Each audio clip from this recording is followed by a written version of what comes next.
brigada hitz gitxetan laburtu beharko banuke elkartasun zubiak eraikitzeko aukera ederra izan dela esango nuke.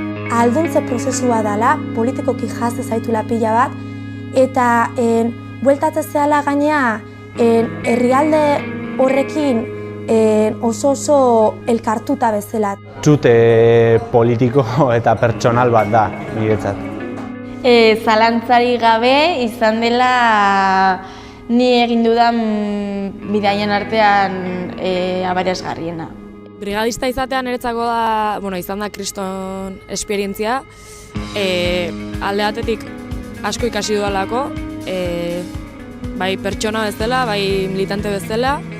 Ezagutu duzun jendea, ezagutu dituzun historiak, ezagutu dituzun borroketatik haratago azkenean ematen diezulako zentzu humano bat eta ikusten duzulako herri bat lanean ari dela, herri bat borrokan ari dela, baina herritarrak haiek direla borrokan ari direnak.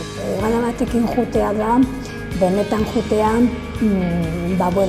jendearen bizitzan txertatzea, batez ere, eta ez edozein jende, zure interesak eta borroka batean, ari den jendearekin egotea.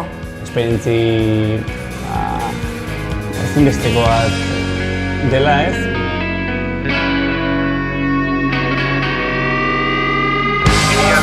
Ko askapenako Libanorako brigada gara eta momentu honetan Xatilako errefuxiatu kanpamentuan gaude. Kretan gaude eta NATOk badu Kretan itsasoko base militar bat. Venezuelako askapenako brigada gara eta hilabete eman dugu Venezuelan. Arratsaldeon, hemen gaude Kotxabanban, Martan herrizana duen lokal izugarri handi batean.